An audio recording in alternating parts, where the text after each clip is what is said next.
What's up, world? It's your boy Ty. As you listen to the CD, I'm gonna pay homage to all the men and women that. What's up, everybody? It's your boy, Cool Ty. We are coming back at you one more time for the year 2026. As I was going through my Google Docs, I actually came across 3 videos that I actually never posted from all the way back in the year 2020. That sounds really weird being in 2026. These were some of the shows that my buddy Steve and I, who helped me start the show, or we co-founded the show together, that we did back during the COVID era. And for some reason, they either got lost in the mix or somehow they got overlooked. But now I am going to bring these videos to you live and direct so you can enjoy them as well. So we have 3 great videos coming up in this segment. The first video will be about DC crossovers. Now remember, this was pre-2026 back in 2020. So the shows are still really good, especially for you back in bargain comic book shop hunters, those of you that are always trying to fill runs and trying to find something very brand new that you might have missed over the years, something that you can read and go and collect. DC always has a lot of wonderful, great crossovers, and I really, really love my DC books. Listen, I am a very happy camper seeing Aquaman, Shazam on the big screen. Those are 2 of my favorite DC characters, and I love them. We're also going to have a video about comic books that we miss. These are comic books that used to be doing well, or at least had a monthly series or had multiple series coming out throughout over the years, and then all of a sudden they went away. So we're going to talk about some of those comic books that we miss, even some of the comic book companies that we miss. And the last one, because my friend Steve is such a very big Batman fan, the last one is about Batman writers and who we thought back in 2020 were some of the greatest Batman writers dealing with modern comic books again. And I know there's a lot of Silver Age and Golden Age fans out back there, but we're talking about the modern age, Bronze Age, and current Batman writers. We had a lot has changed then. My buddy Steve, he's had 2 children since then. My children have gone on to college and they're still there. And we have just had a lot of great success, and we ask you guys to continue to join us on this road to success. We ask you to please remember to like, share, and subscribe. Please remember to sit back and get some popcorn, get some drink after work, and log on to YouTube and watch some of the videos. We ask you to please remember to share them with your friends, share them with your local collector buddies, and let's just enjoy this hobby. There is a lot of crazy turmoil going on today. It is the new year, so everybody knows what's happening in Venezuela. We know it's all about the oil. Please don't get confused and think that it's about anything else. It is not. It is about the oil. However, we're going to take that and set all of that to the side, and we're going to focus in on some great comic book talk. And that's what these videos are for. You're also going to get another video later on that's going to be an unboxing. I've actually grabbed quite a bit of books from different shops in my travels around the Eastern Seaboard. So I'm going to compile all those books that I've got that I purchased in shops or small shops I picked up on online auctions or different places. I'm going to compile them, and we're going to do a great what's the word that I'm looking for? My gosh, it completely slipped my brain. We're going to do a mail. We're going to do how could I have forgotten the word? What's the word was I just saying? When you get books in the mail, we're going to get a mail drop. We're going to do a mail box, a mail unboxing. I can't believe I'm forgetting the word that I'm trying to say. I'll put it in post-production. You guys get it. So we're going to show all the books that I picked up in the mail, all the things that I picked up in local shops around the area, and just show you what I'm really collecting and what I'm into. And I appreciate you guys sticking around and hanging out with me, even though I forgot the word for what I'm trying to say, but you'll figure it out. Anyway, sit back, relax, please enjoy the show, and thank you again for subscribing to the Comic Book Hit List. More great content coming in 2026. More great mystery boxes. There'll even be some new merch coming. So thank you again, and sit back and relax.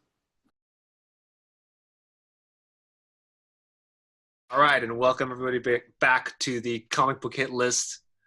You got Steve and Ty here. What's up, folks? Hope everybody's doing well, staying safe. Yeah. This is gonna be a really interesting show today because we talked a little bit before the show, and normally we do favorite five for our list, but I think both of us came up with four, three and a half, maybe. Yeah, maybe 3.5. Yeah, so we got to talk about why after we reveal our picks, why we both independently only came up with four, because that's kind of interesting. Yeah. So I'm going to kick things off with my first pick, Identity Crisis. All right. Of the four that I picked, this one was the best mystery, I think, for somewhat obvious reasons. And most crossovers, they're not really mysteries. The big event stories are not really mysteries, right? They're big, massive events with a lot of characters. This is the most intimate, for sure. You've got the least amount of characters. The interaction is very personal on a personal level, and it's not really about like superhero conflict. Right. Would you agree? I would agree. And the name on the book says everything. Brad Meltzer. Yes. Very good observation. Very good point. Brad Meltzer, no stranger to DC. He had a really good Green Arrow run. He's done Justice League, but he's also done a series. I want to say he's done like a half a dozen mystery novels, which is really where he came from. They're all great. I would highly recommend picking them up. He is a really big history buff. I think he had a show on the History Channel for a while as well. But that I didn't know. I need to look that one up. Yeah, but going back to Identity Crisis, again, it's about some events that took place in the past that are sort of coming back to haunt the Justice League specifically. There are some good action sequences, but a lot of it is the interpersonal conflict and relationships between heroes more than anything else. Yeah. You hit the nail on the head with that one, man. Yeah, and there's definitely some controversy with some of the things that he retcons in the Justice League's past, which I wasn't reading back then, so it didn't really hit me as hard as I think some of the more seasoned readers. But I mean, as far as the story goes, the story was really intense. I think it was. I would say it was the most intense on my list, just as far as the feeling that I got when I was reading it for the first time, and then also the fact that it was a mystery. You were like, the whodunit aspect towards the very end. I don't know if people were probably guessing. I don't know if anybody got it right by the end, but I mean that also kept me hooked start to finish. I know. I think I got to a point where I didn't even try to get this thing right. I think for me, it was totally, I took it from, I'm just going to see kind of where this eventually goes and kind of see how this all takes place and what happens. I didn't even try to like figure out who was the murderer or how did it, all of that stuff. So for me, this is one of my, maybe my first or second pieces that Brad Meltzer had done. I think this was one of the second things that Rags Morales had done, because I definitely followed his Hawkman very, very closely. And he created such an amazing Hawkman along with Jeff Johns. But Brad Meltzer, I tip my hat off to him for this one. This murder mystery threw me for every loop. And I like to follow the writer. So I was absolutely positively entrenched in this entire story. part of me always wants the heroes to be more offensive than defensive. And I think for me, this is one of those times where he made them more offensive. What do you mean by that? Offensive. So if you think about, so, and again, I know a lot of people have read it. I'm trying not to give it away to those who haven't. Something very crazy happens. It's with Ralph Denby's wife. There's this whole sexual assault thing that happens, right? Eventually decide they're going to hunt down in an offensive way. So they're going out, again, you can say proactive. They're going out hunting people down, chasing people down, versus waiting for it to come to them, waiting for someone to can.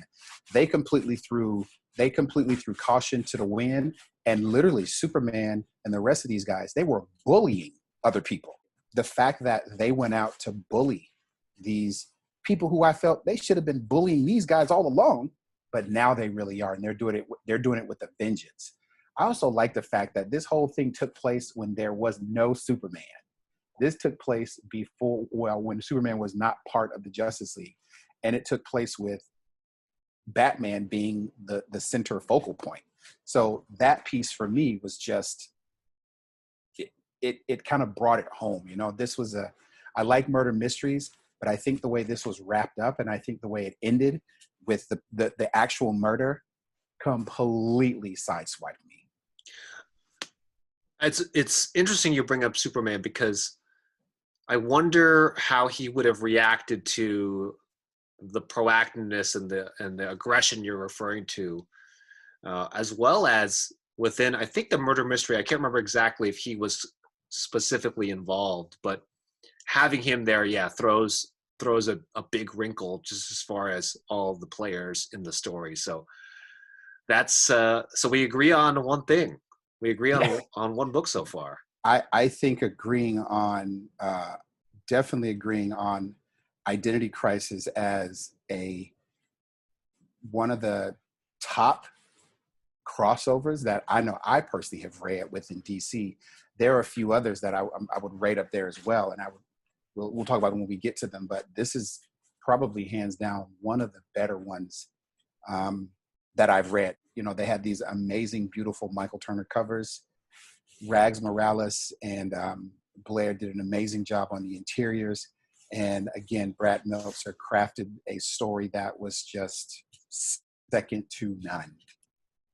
Yeah, I feel you, man. I think a lot of people, there was a lot of controversy, but put that aside, the actual story itself, as far as murder mysteries go, you don't get a lot of murder mysteries within DC crossovers, DC stories, and not at this caliber. I mean, I also think if Brad Meltzer had more time, and had more time meaning longer, more issues, I think he could have made this even better, because, you know, he's a novelist. So he's right. Used to a lot of detail, being very specific with his word choice. And I think it's tougher, right? When you're talking about a comic book story. Yeah, I think it is tough, but I like the way that Robin's part played out in this. I really like the way that Captain Boomerang's part played out in this.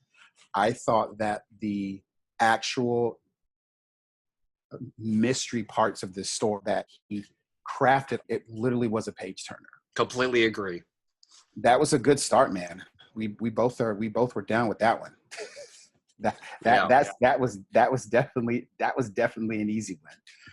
I'm gonna move on to the next one, man, and I think this is another one that you and I might have in common. Before this came out, everybody was kind of ranting and raving about another story that was happening over at another company at Marvel, and it kind of was winning out on everything. And then when Blackest Night came out, it literally changed the game for zombie stories. Now, I'm a very big zombie fan. I still think, even in a sense, this was a great comic book story, but this was a great zombie story. Having all of these colorful, emotional Green Lanterns come about, who'd have thunk it? The Black Hand played such a major role, have such a powerful a powerful impact into the DC universe was, I'm going to be honest with you. I mean, I think I knew Black Hand. I knew who he was. He's, you know, I'd read a few Green Lantern comic books, but on this caliber, no. This showed that Black Hand is a real contender. So when this whole thing started, I kind of felt that I knew where this story was going. And I'm happy that I felt that, because I was happily wrong. I actually thought part of the story was going to deal with John Stewart and his time as a Dark Star. I thought that was going to come in this a little bit, because it was making me think the whole dark side and having the dark past. That didn't happen. Marvel Zombies was the rave. It was the premier book when it came to zombies. Of course, that was because Robert Kirkman, writing Walking Dead, was also writing Marvel Zombies. And truth be told, Marvel Zombies is a really solid book. Probably the first 2 or 3 volumes, very solid. After that, it kind of went into a direction I didn't really know.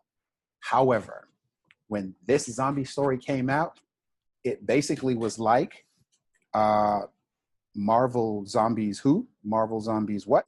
The Black Hand begins to resurrect dead characters. And one of the first dead characters he begins to resurrect, because this came after another book we're going to talk about later, was Batman. I really can't say enough for Blackest Night. It literally blew my mind how good this was. And I thought this was a quick slap in Marvel's face, like, that's how you do a zombie story. I didn't think of it as a zombie story. That's a really unique take. And I completely agree with you. I just, for some reason, I didn't think of it that way. Also, back to Black Hand. No idea who he was before this. Jeff Johns, as always, did a masterful job of fleshing out his character and his backstory. I think Blackest Night is a great story. Jeff Johns and Green Lantern is, second to none as far as Green Lantern goes for me. I thought there was a lot of buildup leading up to Blackest Night, and I think it just, for me at least, the direction of the story, it just didn't hit the notes that I was expecting or hoping it would, based on some of the lead up, especially with all the different lanterns and the different colors, the emotions that they all sort of tied to. I think there was a lot going on. And it, for me, the story was good. The story was good, but it just didn't make my list. For me, having the realization that it's not just will and fear, right? And of course, we all know that these are, if you have a ring that's going to be enacted or animated based on your willpower, and the more power of will you have, the more your brain functions on, I am less fearful, so therefore I can will myself to do more things. Or in Sinestro's case, I'm gonna run this off of fear. You have to think, and it's really amazing that I never thought about it, and people never thought about it, that there is this light spectrum that is connected to emotion. The fact that they brought in Star Sapphire and she was a lantern bearer without a ring, it was just like, well, yeah, where else would she have gotten her power?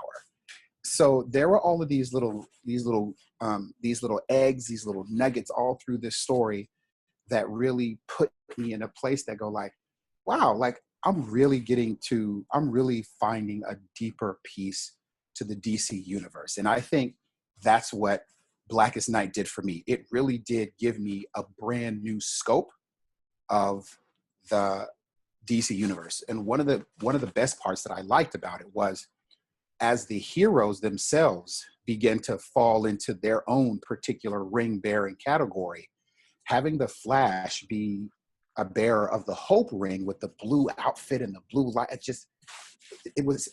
Flash was one that really did get to me, right? Luthor's piece, not really. It didn't. I kind of figured that's where it was going to go. Another one was the Red Lanterns with Rage. Probably one of the best pieces to this whole story was the White Lantern in the very end, and who that came to be and what was brought back. and it's really interesting. I didn't piece this together, but a lot of these major storylines, and this will go good for all of my Hawk World fans and my Hawk World Facebook group. Shout out to all of you guys on Facebook, Hawkman's Facebook group. Hawkman plays an integral part of this story too. It's just really interesting how many pieces of the story he's a part of because of his ability with the nth metal. So with all that being said, this was for me, and again, I'm a big Hawkman fan. This for me was a major story that I just really, really liked. Identity Crisis was really good. I love the murder mystery. I love that it had to deal with the real thing of women's issues. But I would put Blackest Night, because Blackest Night is one of those really pure comic book stories. That Blackest Night is the reason why people pick up comic books. Identity Crisis is the reason why a prose novel reader would dabble into comic books, because it would satisfy their appetite. But if you're like, I want to read a good comic book story, and I think the other one on here is very similar to it, different scale though. But if you say, well, you know what, you want to read a really good comic book story, like if you put Blackest Night in someone's hands, they're gonna want more and more and more of that. And so that was why Blackest Night for me is one of those very memorable, most favorite DC crossovers.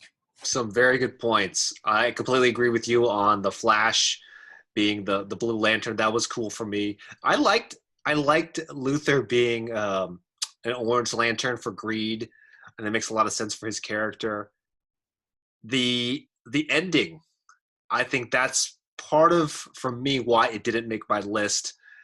I wasn't down with the ending in the way it sort of, I think this is another topic for a whole nother show, but how the ending, it really was, it was an ending. Yeah. But it took you to a whole nother setup for a whole nother story. I'm not saying it can't do that, but when stories have that sort of almost like a cutoff, it's there, but it's there for a reason, versus having a definitive ending. For me, it's almost like, could that have been the ending? Should that have been the quote unquote ending? You're absolutely right. It had an ending that I felt was really good, but of course it was the opening to another big story. Yeah, and to be fair, I think the majority of the stories that we're talking about on our lists, they have that element to them. Right. But for me, for Blackest Night, the way it ended and then launched Brightest Day, it just, I don't know, man. I couldn't connect it. I just, right. Yeah. Right. So moving on to my next pick, I'm going to take it back a ways a little bit. I'm going to go with Batman No Man's Land. And No Man's Land was, going back to that topic of jumping on points, there was Cataclysm before No Man's Land. Yep. I think there was something in between that, and then No Man's Land. And No Man's Land was only in the Batman family books. And it was one of the few crossovers that I think it might have had one or two issues of the main series, if you will, but everything was going through the Bat family books at the time, which I think they were at the height. I think Batman was at the height of his powers, because there was Shadow of the Bat, there was Detective, there was Adjectiveless Batman, I think there was at least two more. There was a lot of good additions and just new characters that came from the story. There was David Kane, the assassin. There was the new Batgirl. Yep. Huntress, to your point, she played a big part. And those, I mean, if you continue off of that, so I mean, yes, those spun out of this main crossover, but the crossover itself, it was really good. I mean, it felt like a Lord of the Flies, if you will, but just with street level superheroes. As far as a Batman story goes, he really wasn't like, there were so many characters. The supporting cast was so strong. Yeah. If you like uh, Jim Gordon, he had a really big part.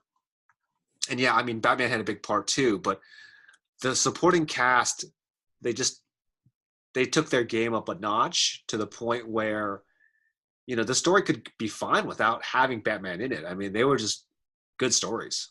That's a perfect, perfect way to state that. You're absolutely right. Because I read Batman, No Man's Land, as a Batman family of books, whereas Yes. Batman did not take center stage every single time. It wasn't just him, it was the entire family. Yes, exactly. It was his gang against the other gangs. Yes. Also, it's when I was thinking about it, between this and Identity Crisis, this and actually across my entire list, this was the most emotional for me out of all of the stories that I picked, particularly the finale, because the finale was really rough on the characters, the heroes. But with the No Man's Land story, it just felt on an emotional level because these are all street level, so no powers.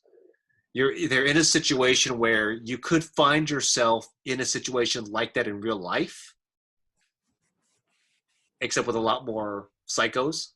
But Yeah. I don't know. It just seemed like you could put yourself in their shoes much more easily than some of the other stories. Definitely the other stories that I picked. Would you say that with No Man's Land, the finale was a strengthening point for these characters? I would say that it was strengthening, but in a way that it was tragic that they had nowhere else to go but up. So as a hero goes, it's make or break. Right. That's so yeah. So I think to your question, yeah, it did strengthen them. Yeah, it did, and that's what I got out of it. And there was a really good Dwayne McDuffie story that was really good. It wasn't a crossover, but when writers keep Batman characters in the trenches, in the hood, in the streets, it's, for me, it just becomes more memorable. You're right, and I think you mentioned you said it perfectly. You could literally find yourself in these positions, and that's probably why this story was so good. I'm going to go a lot further back. This is one of the first. I'm really trying to think here because, I don't know about you guys, and maybe you can see, when I first started collecting, I was kind of all over the place. I look at my collection now and I'm thinking, why did I buy that book? What was I thinking? What in the world is actually going on? So I got to a point where I was like, okay, I got to streamline what I'm doing. And for me, this was the first thing where, like, okay, I'm going to get this series and I'm going to get everything in this series so I can really read a crossover. For me, this was the very first story that I really did buy as a whole. And it was the Millennium Giant storyline. And if you don't know about the Millennium Giant storyline, you basically have these giants. These are beings of Earth, and they woke up. And can't remember how many years, every 100 some odd years, they wake up and cleanse the Earth of all its inhabitants to start all over again. They were omnipotent. They live here on the Earth. As you can see, they have different aspects. You have like the sun god, you have the animal, you have, the one coming out of the volcano. And they were all about, we're going to reboot the Earth. I felt this was very, very entertaining. This was a very good story because it was larger than life. It was a pure comic book story. We got these giants on Earth. They're living, doing their thing, and now they're back to life. They're not evil. They're not horrible. They're just doing what they do. And this is what their job normally is. And so this story had some very, very beautiful covers, very vivid story. It was an array of writers, Marv Wolfman, Dan Jurgens. There was an array of artists as well. It went through every single book, Teen Titans, Young Justice. you name it, man. They did not leave out a single title in the DC universe to not exploit for a little bit of extra cash. Another really interesting part for me was that this was a very big part where Superman Red and Superman Blue had come out and they started fighting together and doing these things. And another big thing for me was the connecting covers. Now I'm a big loon for connecting. I actually have this idea that I'm gonna have a wall in my house where I do nothing but post nothing but connecting covers. This is not one of those stories that Superman could just swoop in and take control of and solve the problem. That was another reason why I liked it. It literally took them all together. And it wasn't always about a punch down, drag out. Like there was a little bit of that, don't get me wrong. But they had to kind of use their brain to figure out, well, if they're going to reboot the Earth, how are they going to do it? What do they need to do? This is a good story to go pick up because I think it's extremely fun. Had you even heard of that? I have not. I figured. I get the sentimental part though, man. I mean, I think every comic collector has that one story that's their friends are like, why do you have that? Well, more than one.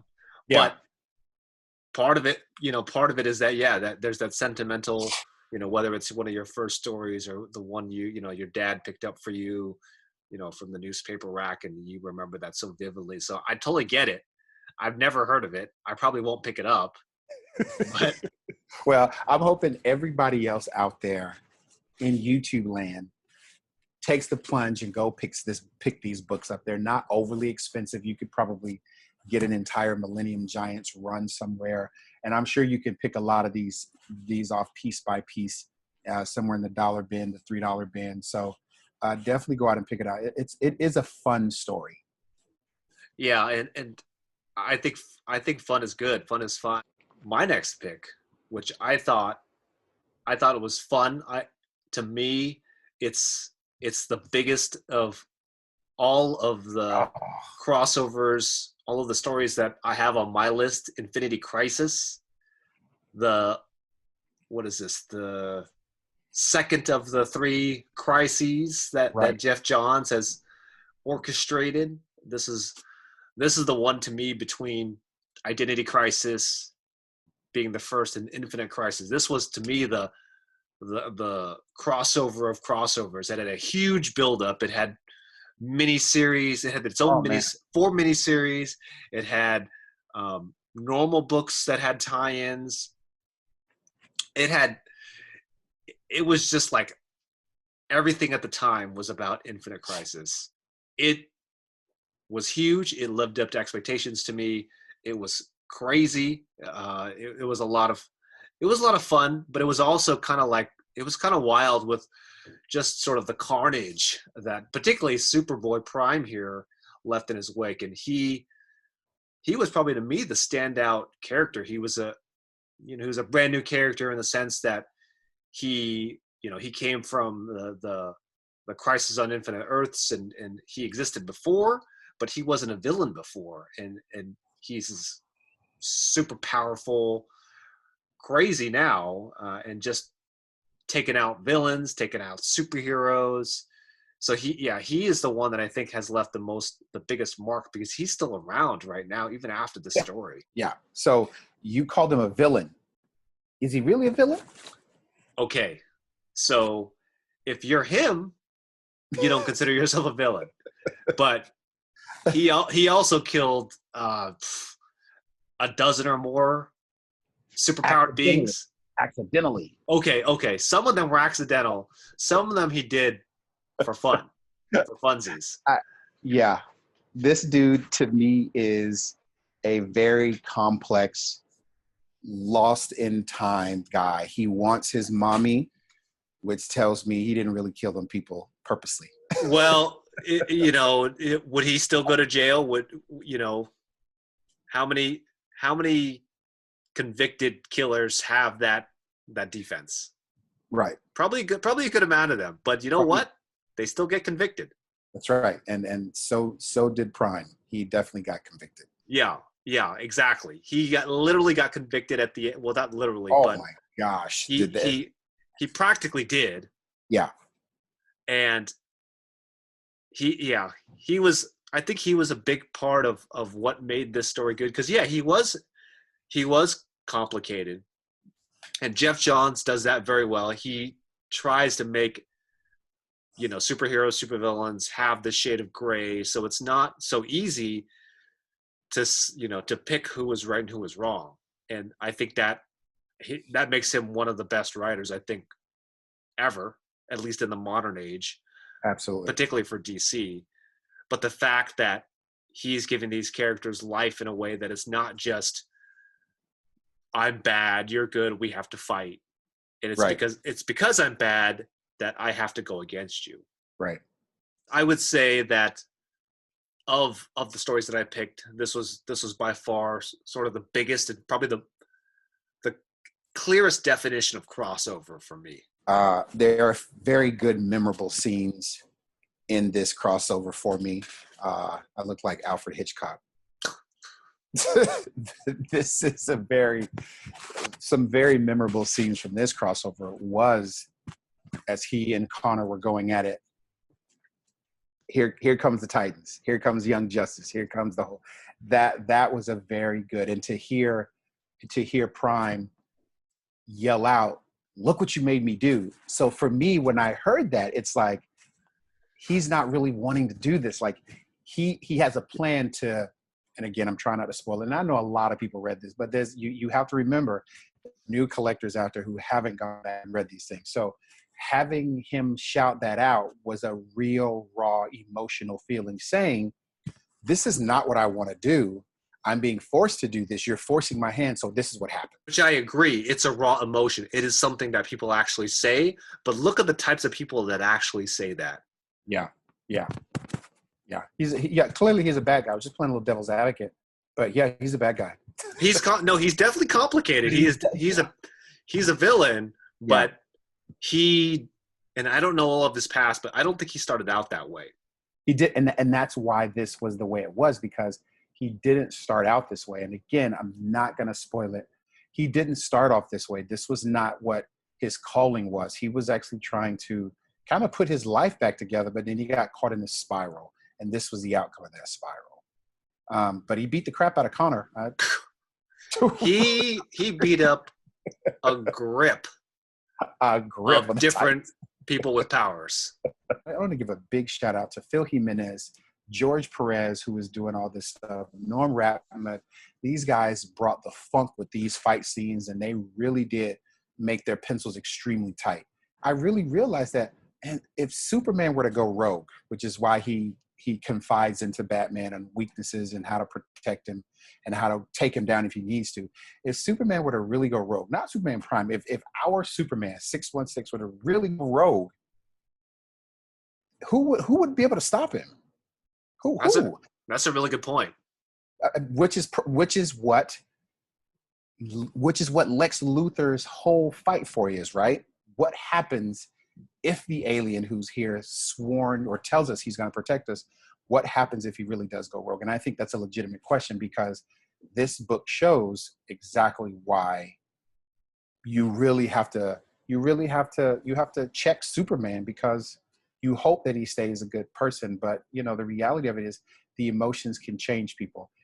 The last scene in this story where they imprison him and he's shirtless, he's got the guards around him. Again, also not going to spoil that for you, because you're thinking, well, how in the world can he be in prison? You got to read the book. This dude is coming back. The door is left wide open for him to break out.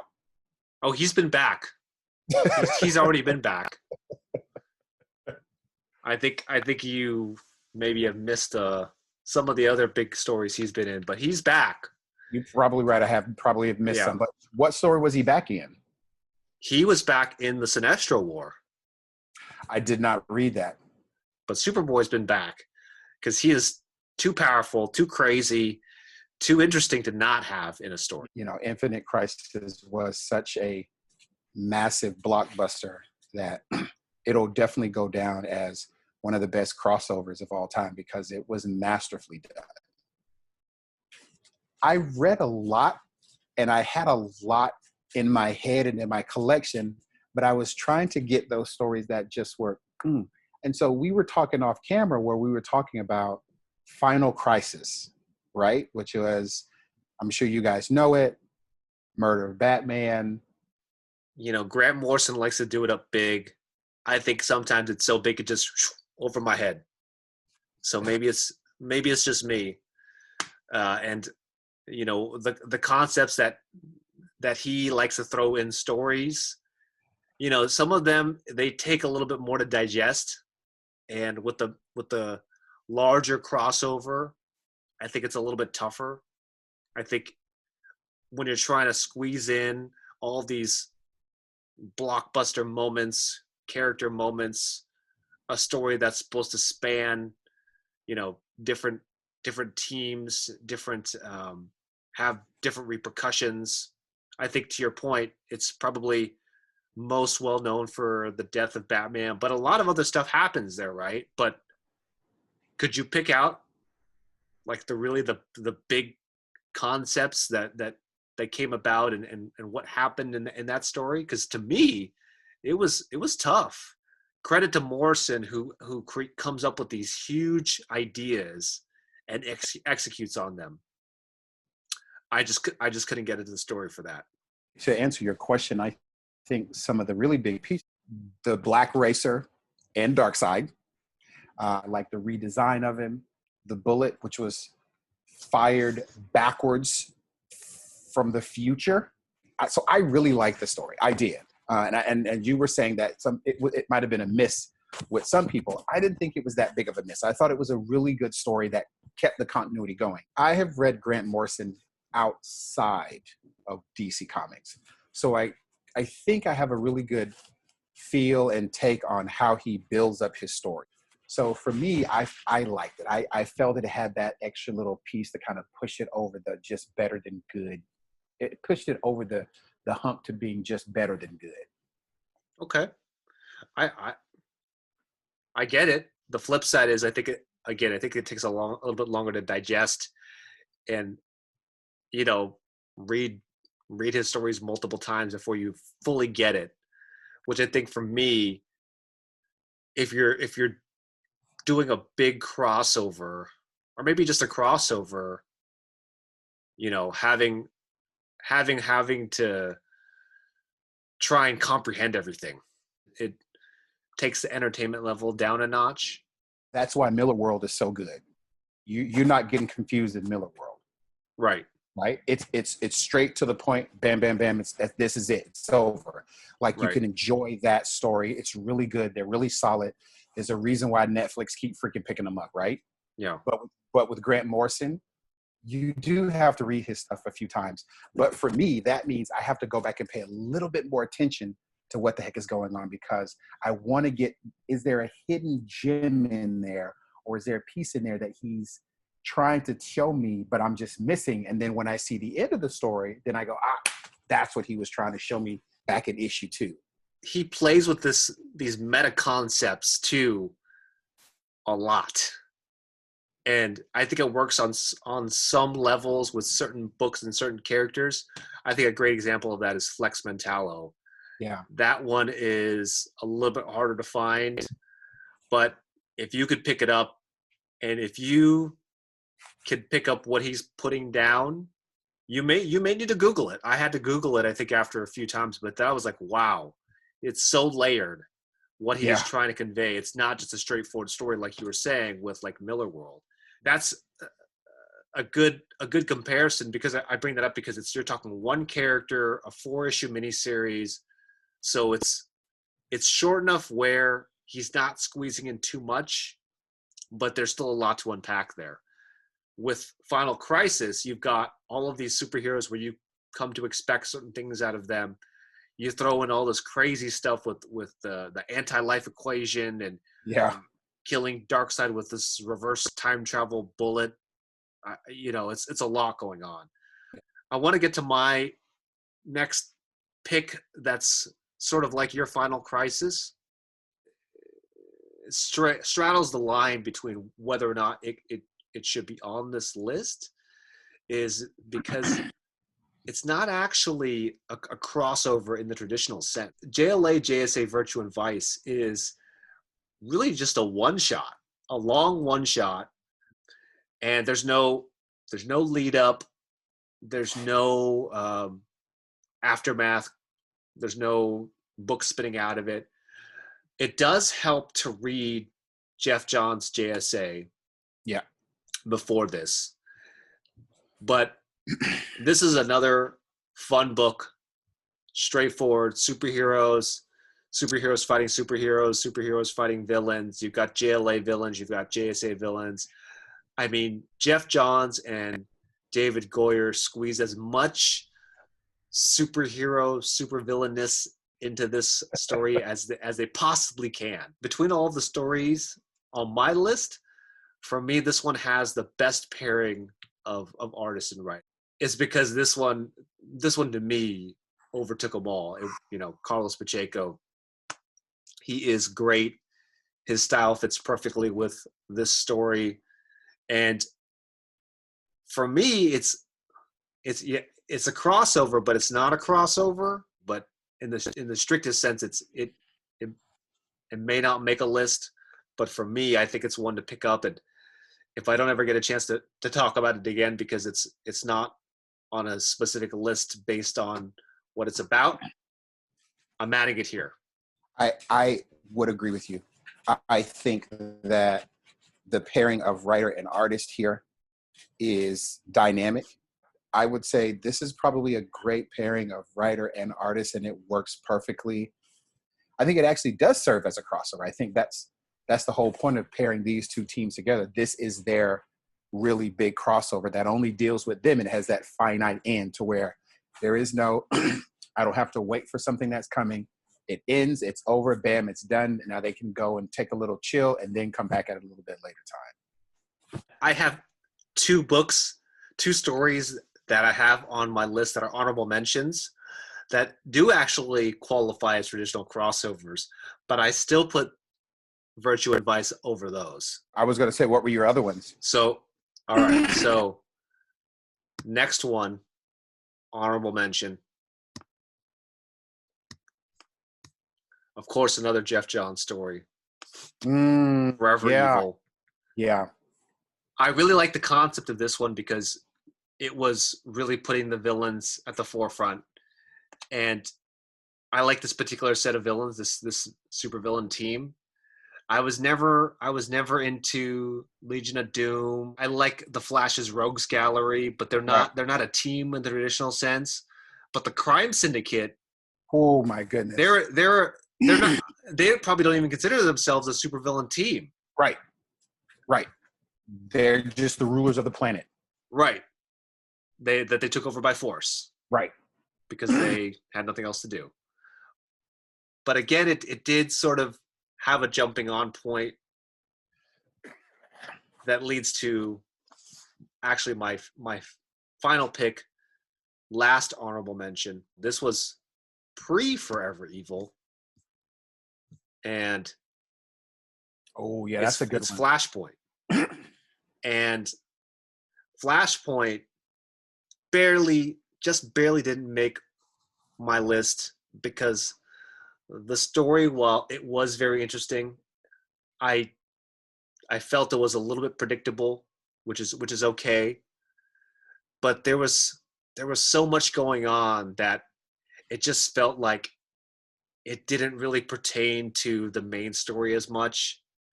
You know what it reminded me of? It reminded me of Days of Future Past, where it was just this bleak apocalyptic future, but that was just 2 issues. I mean, it was so popular that it inspired a lot of future stories, but this was I think 6 issues, and there was a good amount that centered around the Flash, but there was a lot that wasn't about the Flash. The other high point was it introduced the Batman of the Flashpoint universe, which still around. He is like what happened with Superboy Prime. he's like what happened with Batgirl from those crossovers. I think every good crossover has to have a standout new character, new concept. And this is, I don't even know what they call, I call him the crazy Batman. Because he's got to be the craziest, one of the craziest out of all the alternate Batmans. You might be right. Yeah. Most unique takes on the Batman concept of any, again, alternate universe Batman. So those are my other two honorable mentions. Memorable moment: Aquaman versus Wonder Woman. Very memorable moment in Flashpoint. Who's in the background playing, mixing it up, creating that scenario. Very good piece. Another memorable moment was Flash at the Wayne Manor trying to prove to, again, I'm not going to say who the crazy Batman is, but I think everybody already knows it, trying to prove to that Flashpoint Batman what he's capable of and what's to come. I like the fact that the 2 times he tries to get his powers back, he's going to kill himself. Part of me didn't really go with Flashpoint because I thought it was so very popular. Also because Flashpoint was played out heavily in the Flash TV series. I think that wraps it up for today, guys. Hope you enjoyed the show. Again, please like, share, subscribe, leave a comment. Tell us what your favorite stories were, what your favorite crossovers were, why you liked what we put down there. Why you didn't like what we put down there. Yeah. Argue with us if you want. Yeah, there you go.